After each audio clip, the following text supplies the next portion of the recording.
such a pleasure and a joy and an honor to have my guest here today. And we were just chatting it up about so many things, particularly about writing and publishing and things like that. And that is because I have none other than Gail Harris, who I absolutely love and adore. And she is my guest here on the Power Transformation Podcast. Welcome, Gail. Oh, thanks. So good to be with you, Alicia. Thank you. Thank you so much. Thank you. And before we get started, I always like to just have a nice, fun icebreaker question just so that we can get to know you better. It has nothing to do with what we are going to talk about. So this is Uh-oh.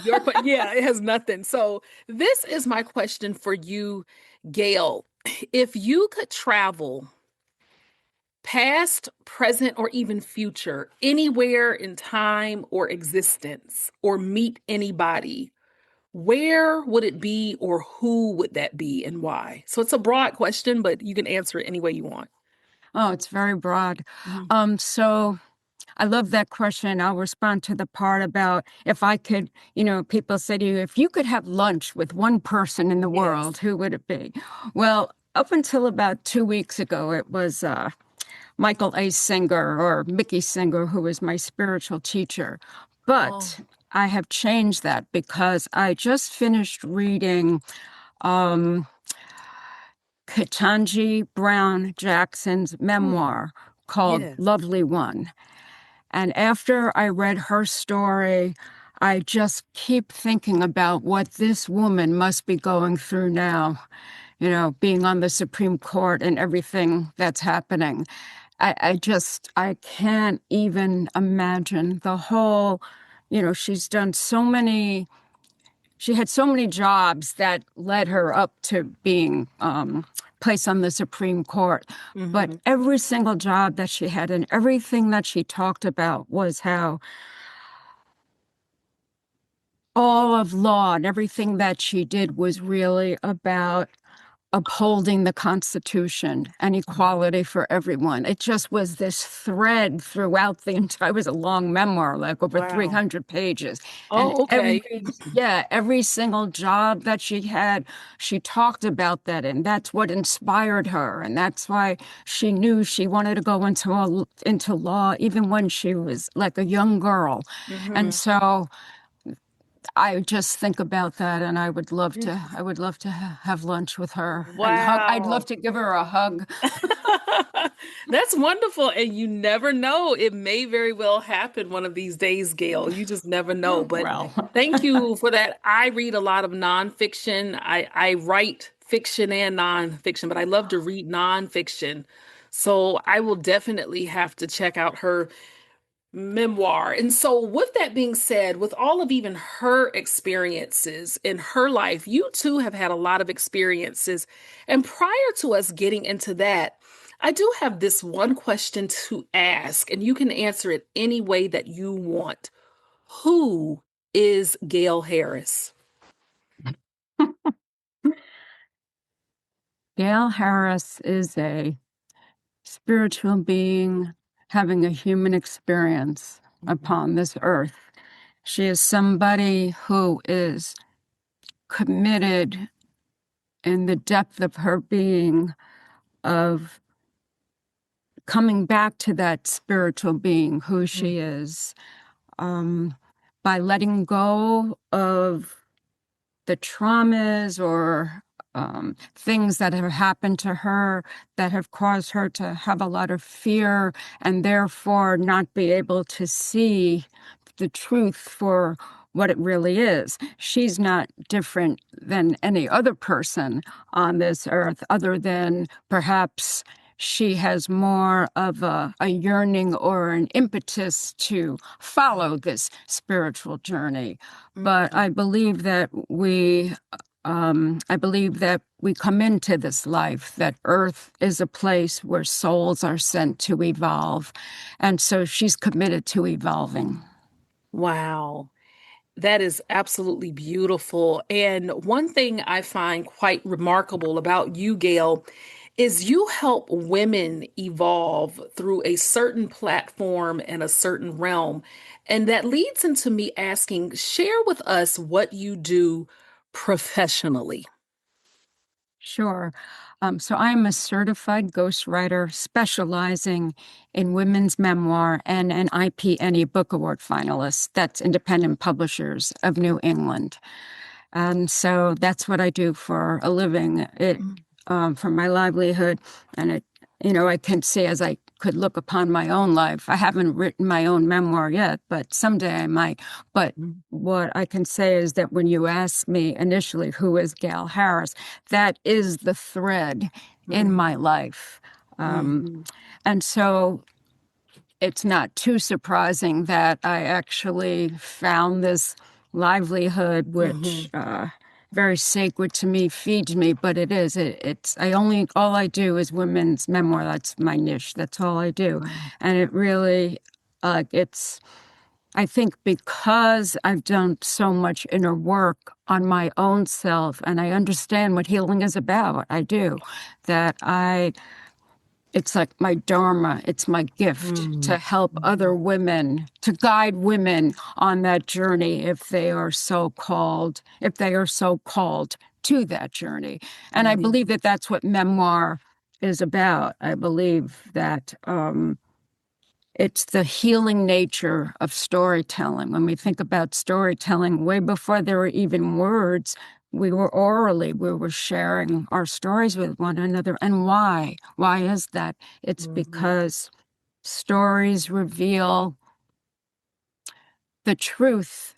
They're like a universal truth. In other words, we all do indeed have very different particular life experiences, but it's our life lessons. That's where we overlap. That's how we are so much more alike than different, in that our Mhm. life lessons overlap. And that's the beauty and the power of memoir, because a memoir, um, is different, say, in an autobiography. And this is just very Yes.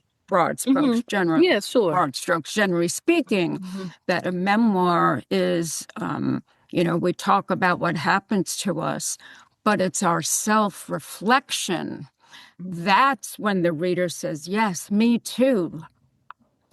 I can learn something about myself here. Mhm. And memoir is sacred to me in that respect. And I just Indeed, yeah. love helping women tell their stories. I absolutely love that because, as I said, I read a lot of memoirs, and when it comes to women's memoirs, two stand out to me. They're actually celebrities, but they really stand out to me.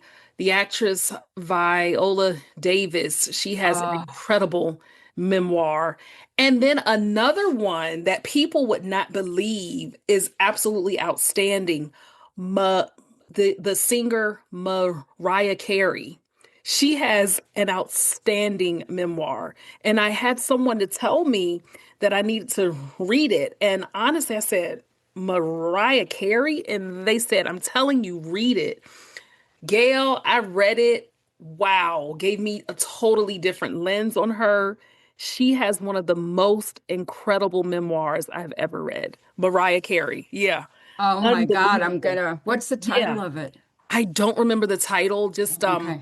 Google search it. I read it a couple Yeah, of I'll years get it. ago, and I'll definitely read it. I'll yeah. definitely read it. And as a matter of fact, I actually read or heard hers on audiobook, and she narrates it.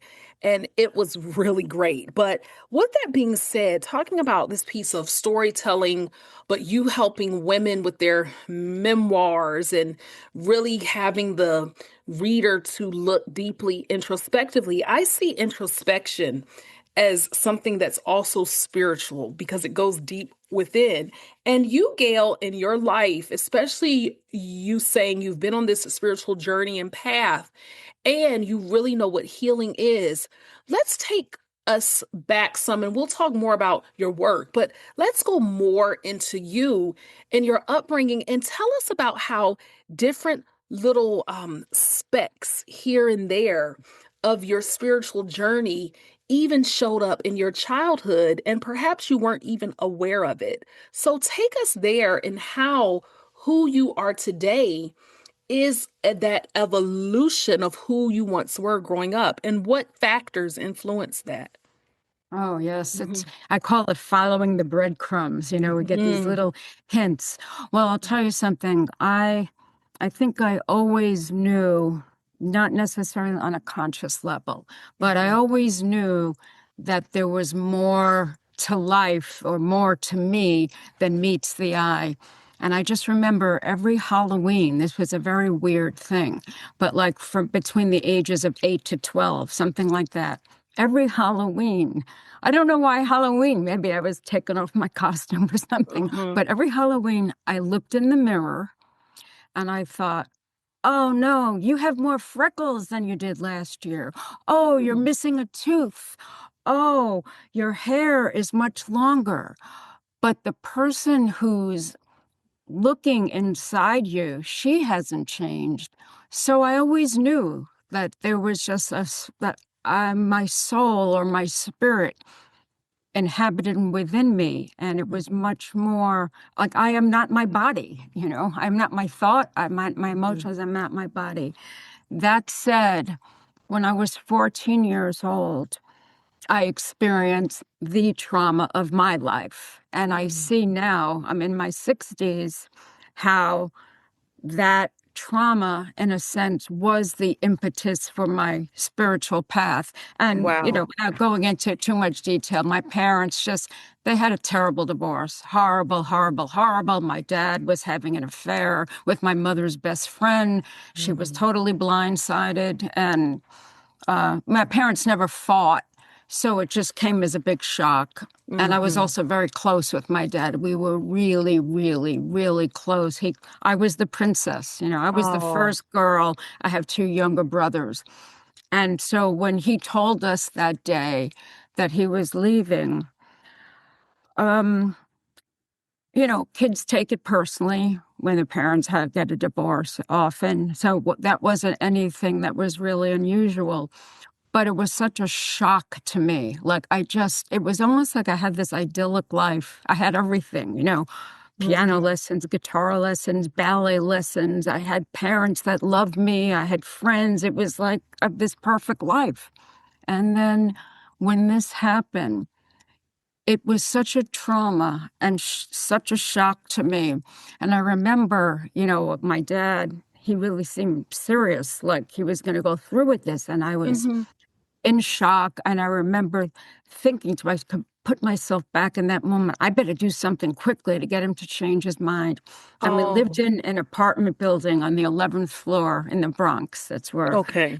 I grew up until we moved after my parents had the divorce. But anyway, I went to the window and I decided I was going to pretend to jump out of the window to get my Wow. father to change his mind. I mean, I wasn't going to do it, but that was my Yes. plan. I mean, Hmm. I'm smart. I have to do something. Hmm. Anyway, it didn't work. He didn't change his mind. And that moment was the moment that I became a catastrophizer. I don't know if you've heard of that word. Yeah. Yes, I Okay. have, but explain it to the audience in case they haven't. Yes. A catastrophizer is somebody that always thinks the worst is going to happen. You catastrophize. It's a little Mhm. thing, and you think, oh my God, the world's going to blow up. Well, in that moment, my world did blow up. And I remember I thought to myself, oh my God, terrible things can really happen in this life, but I'll be damned if I'm ever sideswiped again. Next time, Wow. I'm going to be ready. You came to this conclusion at 14, at that Yeah. young age? Wow. But it followed me my entire life. Mm. I just had to be ready for when the next terrible thing was going to Hmm. happen. And so, in a sense, that really was my impetus. That trauma was my impetus for my spiritual journey, which really Hmm. did not evolve, which really did not become a conscious journey until I was in my early 30s, when I started getting into yoga and meditation. And I remember I was with a friend, and her husband said something to the effect of, wow, there's more than meets the eye. And I don't know, Mhm. maybe I was ready, but at that moment, I decided, okay, yeah, I'm going to discover what that more is. And I Mhm. remember I was working from McGraw Hill at the time. I grew up in New York City and I was a copywriter. And I Mhm. remember that they were going through changes and I got them to lay me off. And I moved into a yoga ashram, Kripalu Yoga Center in Lenox, Massachusetts. And, I really got into yoga and meditation and the energy of. Question, Gail, what sparked you to say that you wanted to do yoga and to go there? What was that aha for you? Well, it's a great question. I think I took a yoga class, I was just Oh. trying to take a yoga class, and this was Uh-huh. specifically Kripalu yoga, but it's a very important question because it really is another thread. But when I Mhm. did the yoga is an energy experience. Mhm. It's not just moving and getting strong. In the true sense of it, yoga is like the prana, the shakti, the energy, it flows through our body. That's why when you do yoga, it's just so, you feel so peaceful and Mhm. relaxing. I mean, I don't mean to make general statements, but in the Yes, sense, I it's a understand. great, and that energy that was moving through my body, it felt so good. It was almost like it was this entryway to feeling peace, to Wow. feeling just what connected, connected with Mhm. all that is. And I wanted that. I just really did. And I remember, so the teacher, she happened to be a Kripalu yoga teacher. And so I got into the classes and then I went to Kripalu Yoga Center. That was the Mhm. natural thing to do. And when I went there, the leader, the guru there, we called him Gurudev. And I remember being there, it was like his 60th birthday or something like that. And he said the term witness consciousness. And I had Mm. never heard that term before, but I knew I want that. And witness consciousness really is the ability to notice, the ability to actually step back a little bit and notice our thoughts and feelings rather than become our thoughts and feelings. And It's almost like you're looking you're sitting on a director's chair and you see yourself as an actor and you're exactly looking right. at, That's a yeah. great Uh-huh. analogy, but that Mm-hmm. gives us the distance to Mm-hmm. know I'm not my body. I'm not my That's right. thoughts. I'm not my emotions. And that is the spiritual journey because we Wow. get so drawn down into our thoughts and emotions. And the reason why is Mm-hmm. something I've been studying for many years. But so that's what the impetus was for me to move in to the Mm. ashram. I wanted that ability to be able to have some distance Wow. between myself and what I'm thinking Mm-hmm. and what I'm feeling and what the outside world is Mm-hmm. presenting in front of me. It's a lifetime journey. And in what ways of you moving into that ashram, how did it not only evolve you spiritually, but what did it even do to your creativity during that time? Huh. Yeah, I don't know. It's funny because when you move into the ashram, you do something called seva, which is service. And they tell Oh, you not to do anything that's your job because they want you to oh, come completely detached from okay. in other words, we have an identity of who we think we are. And that Mm-hmm. identity, well, really, it's based on I'll use it's a word, samskara, but it's really, that is a Sanskrit word that is, it's based on the idea that that the energy is moving through us. But Mm-hmm. when a trauma happens, like my divorce or whatever trauma you might have had or anybody has, what happens is we're unable to experience because it's so painful and we can't help it. We're kids. We don't know how to, or whatever it is, we Hmm. can't always just let something come in and touch us to the depth of our being. I mean, we could when it's nice, like a nice sunset or a nice hug or whatever it is. But when it's painful, it's hard to do that. And we're not taught to do that. But when we can experience something, everything's energy. And so something That's happens right. in the outside, it comes in and we experience it energetically. And if it's a trauma, it's too painful. So we don't want to feel it, but we push it away. But then we keep it inside us, because we Hmm. don't, the energy, we can't allow it to go through us. And it's interesting because when I was in the ashram, back, what I was just telling you about, I mentioned before, Michael A. Singer, who's my spiritual teacher, he was actually there. So this was like a long time ago. And he came to teach the residents at Kripalu. And he mentioned that word, samskara. And I remember like it hit me and like I never forgot that word for years and years later. I Hmm. ended up, it was a temporary thing, living at the ashram. And then I moved out and I didn't think about Mickey Singer until COVID happened. Oh, And a wow. friend of mine did one of his workshops and she said, I think you would love this. I think you would love this. And she said it's by someone named Michael A. Singer. And I'm like, Michael A. Singer, My that sounds goodness. familiar because he goes Wow. by Mickey and anybody that's knows him. And I was like, that's familiar. Who is that? And then I Hmm. realized, oh my gosh, it's Mickey. It's Mickey. So I did this webinar thing. It was like an 8 series course. It was called Living from a Place of Surrender. And that was it. I was just completely hooked to him. It was like I picked up where I left off when I met him from that 30 years ago.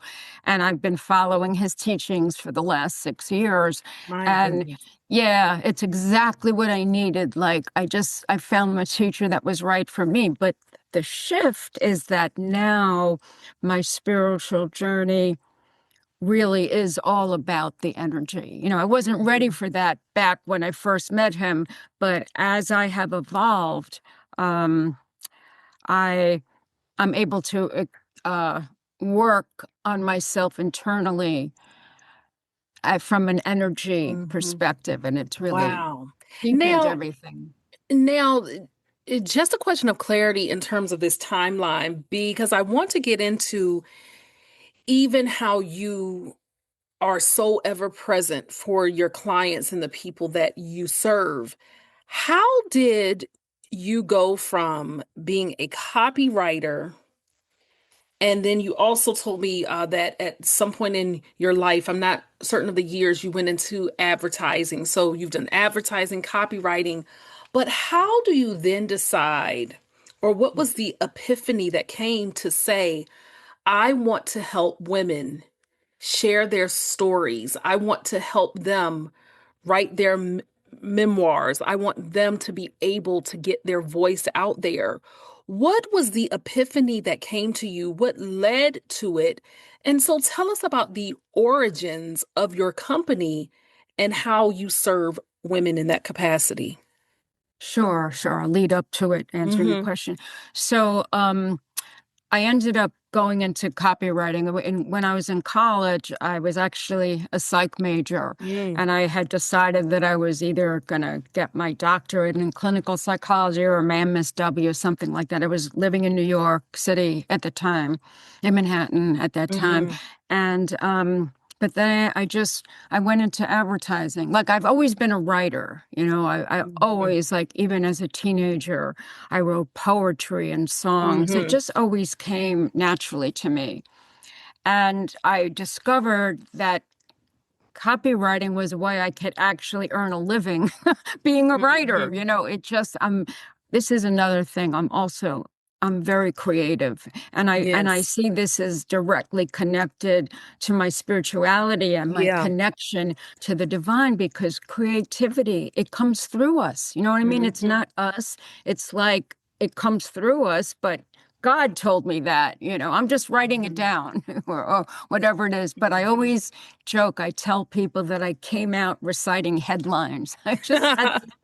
I just had this knack. And so I did that for a while. I started, in Madison Avenue, the ad Oh, industry wow. before McGraw-Hill. Mhm. And I did, I it was great. This is really amazing. I love telling this. I Mhm. actually won an Andy Award, which is the big Oh, copywriting award for yes. an Avon Ultra Wear nail polish, and I was still a secretary. Oh That's my. that got me promoted to Wow. junior copywriter. Mhm. So during that time, and then I realized every stereotype you hear about the ad industry, the ad business, Madison Avenue, it's even worse. So it wasn't for Oh, me, my yeah. personality was, it was so cutthroat. So I Mm. loved the creativity, but I couldn't stand just the way everybody operated. So Mhm. that's when I switched onto the corporate side and I started working for McGraw-Hill in their creative services department. And that was much better in the sense that I still could do real creative stuff, but I had Mhm. a life, I could go home and Mhm. sleep at night. So, Yeah. so yeah, so that was good. But anyway, the reason why I brought that up, well, you asked, but I never thought about writing a book at that point. It was Mm. like the last thing I ever would think about. But Mhm. after I moved into the ashram and I got much more into my spiritual journey. And then I came out of the ashram and let's see, I guess like 2 years later, I met my husband. Mhm. It was around that time that I realized, whoa, I have this book in me and I can't not write it. It Oh. was like one of those things. Mhm. And you know how they say that we teach what we need to learn? Well, Yes. it was exactly that. And so it was a self-help book called Your Heart Knows the Answer, How to Trust Yourself and Make the Choices That Are Right for You. And it Mhm. basically teaches you how to distinguish between and I wrote it for women because I was just always, I'm for women. It's not that I'm Mhm. not for men, but I'm for women. And Mhm. we could go on discussing that for hours and we won't do that.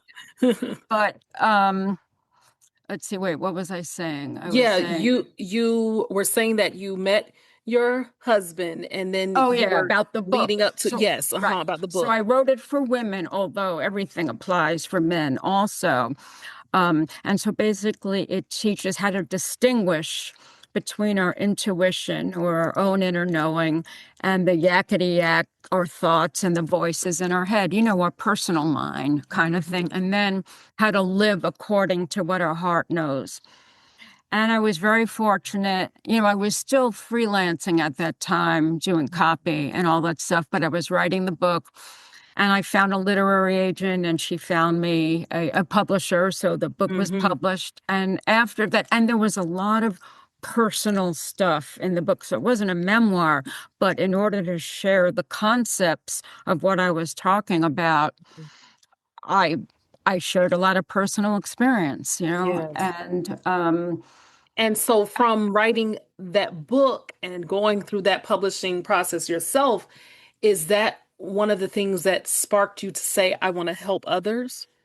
that was Right. it. It was Okay. like I trusted that was what my heart was telling me. I have to help women write their books, Mm. write their memoirs, and that was it. Mm. And then the first one I wrote that it was called Finding Zoe, and my client was a former Miss Deaf America, and that was Mm. great. Things were going really well. I actually got to where I became an IPNE Book Award finalist for writing that memoir.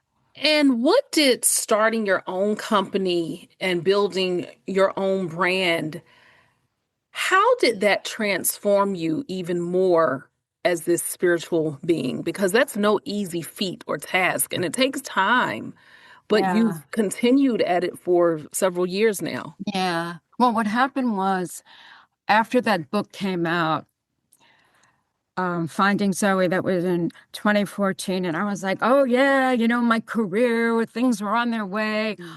I actually had to step back. We were having Wow. some personal challenges at home. My son was going through a difficult time. Hmm. And I actually had to stop working for a couple of years, right in the midst of I felt like I'm in my glory, I'm on my way, Hmm. and as life would have it, that Yeah. kind of thing.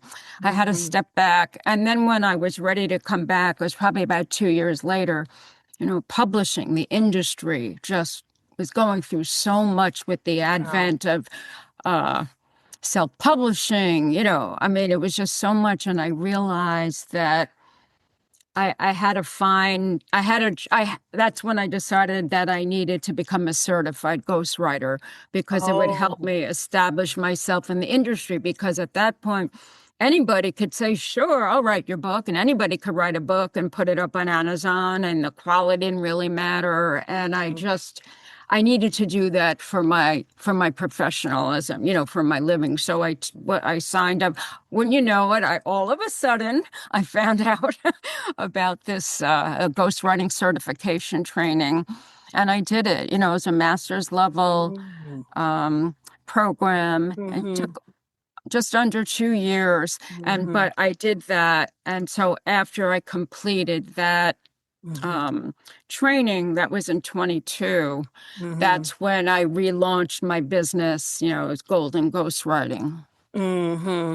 And what I think is fascinating, Gail, is that although you started it, you were excited about it, life happens, is how you said, and you took this step back. But yet, Gail, you continued even during that to trust yourself, trust the process. And you didn't just throw in the towel with it. You picked it back up when you could. And you also adjusted and shifted despite the industry changing. And how did you come to really have that trust in yourself? Because I know so many people who sit on fear or sit without moving because it's unknown and uncertain. And especially in 2026, in this day and age, there's so many people's lives are being uprooted, they're being shifted, transformed. And women, particularly, since that is your expert area, women are really at a crossroads, particularly middle-aged women are coming to this Yes. crossroads, even some as young as I know at 35, 36, who have been either laid off or transitioning, even to women in their 60s and even 70s. So Yeah. what would you say to the woman who's in that predicament? Because there are millions out there who are really at this area of wanting to trust themselves and trust the process, but are just having a challenging time doing so. Hmm. Oh gosh, I think everybody has to find their own way. But Mm, it was really why I wrote that initial book in the first place, that I taught what I needed to learn. And I think that somewhere inside of us, no matter what torment we're experiencing or whatever it is, there's going to come a point during a day, you may not be able to get it right when I want it. Oh, I have to find this piece of flakes inside of me now, yeah. now, now. It's not going to work like that. Hmm. But like practice by just finding that place within that knows who you are inside. And you can't think it. You can't think your way there. You Hmm. just like, when it calms down for a little bit, you'll feel it. It could be like a glimmer. You could just feel it for one little second and then it disappears. But hold on to that Yeah. and find it again and find it again, because that's your truth and that's your path, and that will lead you. And, like I started out saying, we all have our journeys. I think it's a lifetime journey, but we have to decide. Well, this is another way of saying it also. Get clear on what is most important to me. In Mm. reality, what matters most? Does it matter all these outside things, that I have a good job and that people like me? And, we all have to earn a living, and it's not about putting our heads in the sand. But Yeah. what is that impetus? Why were you here? Why were you put on earth? What's your Hmm. gift? And if you don't know, I do believe you can find that place inside of you that longs to know, because Hmm. I think we all have it inside, you know. I think we're all, like I said, we're all spiritual beings having a human experience, That's right. and we're Indeed. here to find it. That's what we're born for. Yes, indeed. And when we're here to find it, it also allows us to share and write our stories in our own way. And we're always creating that story. What is the power of a woman sharing her story? Well, people do it for lots of different reasons, but when you share your story, you know, at the very least, you're sharing it with yourself, because there's Mm, something about that process, the writing process or the introspection. And I hmm. know when I work with women authors, my particular skill or my gift, it's my Dharma. I listen for the story. It's a process that I call letting the story Hmm. lead. And so what as I do is I help authors connect the dots in ways they may not have seen before, because we can get Exactly. so Hmm. close to our own stories. Hmm. So I Hmm. function as an objective observer or witness, if you will. Exactly. And, Yes. even if you're writing your Hmm. own memoirs, Hmm. it can help to just speak it to somebody who can take that step back for you, because we Hmm. get, we're so wounded and we get so close to our own stories. I mean, it's a never-ending journey. It really is. Yes. I mean, Yes, indeed. And with that being said, if there is someone out there, Gail, who is like, I'm ready to share my story, I'm ready to write it, I'm ready to tell it, how could they connect with you? oh, sure. Well, they could go to my website, which is goldenghostwriting.com, or they can certainly find me on LinkedIn, or Facebook. Now I'm a little bit Hmm. more on Facebook. You know Yeah. why? um, yeah, or reach out to me, Gail, at goldenghostwriting.com. And I will say that I work best with women who, in addition to any professional goals they may have, they see writing their memoir as a way to heal. They want to Hmm. heal and share what they've learned about themselves in life, and possibly help others. They've done enough inner introspection and have arrived at the point where they know they have a powerful story inside and they're Hmm. ready to claim it and start writing. Indeed. And Gail, as we start to come to a close, I could talk to you for hours about a lot of different things, but I want to bring this back full circle to you. And your spiritual journey is so important. And even now, at where you are going through healing, going through it, in what ways is your spiritual journey and path still being written? Oh my gosh. Hmm. This is something that I wanted to share this. I didn't know if I get the time, but Hmm. this is really an answer to the question.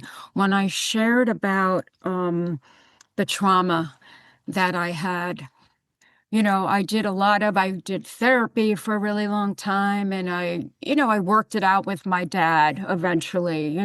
We've been very, very close for Hmm. many years. He's 96 now, still working 1 day a week, but that's beside Wow. the point. Hmm. But what I want to say is part of my trauma was because after my father left, and he never stopped trying to, I didn't talk to him for 4 years, but he Hmm. never stopped coming for me and loving me. And I I never gave myself permission to be that I didn't have a right to be as traumatized as I really was. Like, for example, Hmm. I just finished writing a memoir for a woman. It was a sexual abuse story. Hmm. She was sexually abused by her grandfather when she was 4 and 5 years old. And Oh. you hear about just horrendous things that people go through. And I always thought I didn't have a right to be as messed up as I Hmm. was. I just like I wasn't. such terrible things happen to people. And I carried that with me for all these years and I think it's part of what made me hang on to my trauma and doubt myself. And it wasn't until a month ago, honestly, I had a conversation with a woman, and her father was a pedophile, her Mm, father raped a lot of people in her family and everything, but she is a very spiritual being. And I met her we're both part of the Mickey Singer Facebook group. mm-hmm, Anyway, so here it was, this person that had she was homeless for many years. And I mean, she had a rough life. And I wow. explained to her that I didn't, like, you have a right to be traumatized. I don't have a right to be traumatized. And this is what she said to me, and I wrote it down because I'm going to save it forever. And I guess I was ready to hear it when she said it to me.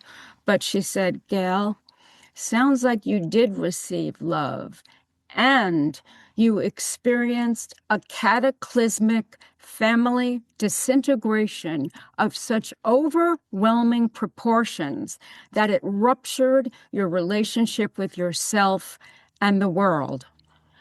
And it was like, Wow. oh my God, it That's just powerful. every word that she said. And somehow I almost feel like that was my last, like I was hanging on to something. Mm-hmm. And it was like, because of who she was and said that to me, it was like I feel like I let go of Wow. this final thing I was hanging on to.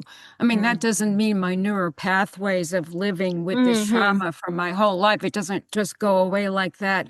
But there was just all this spiritual work that I've been doing my whole life. I'm telling you, this is a month ago. And it was Oh, still, I just like, oh my God, I had a right. It was a disintegration of such overwhelming. I was ruptured. I yeah. ruptured my relationship with myself and the world, but I didn't allow myself to actually have the right to, Yeah. anyway, it was very healing for me. This What just an happened. awakening. Yeah. It's such an awakening.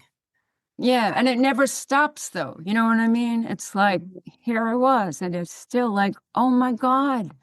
I wasn't letting myself have my own trauma. Mm. Just doubting myself to such degree that I didn't even deserve to be traumatized. Mhm. Yeah. It's Oh my funny, I can gosh. laugh at it now, but Exactly. But to come to that realization is quite profound. It is quite yeah, profound and it's liberating, I would think. yes. I hope that answered your question.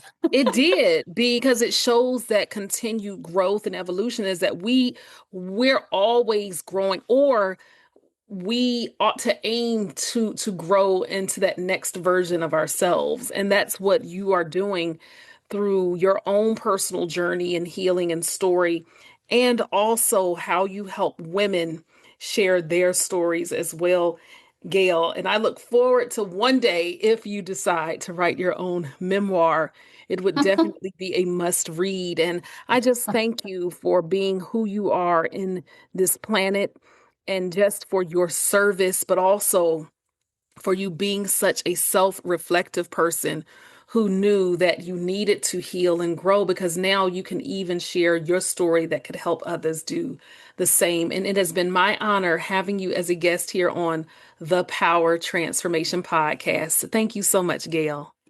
Oh, thank you so much, Alethea. Likewise. Thank you for tuning in to this episode of the Power Transformation Podcast. If you enjoyed this episode, be sure to follow or subscribe, leave a 5-star rating, and write a review. It helps us inspire even more listeners. And don't keep it to yourself.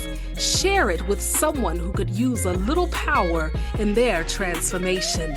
Until next time, keep bouncing back, keep rising, and be good to yourself and to others.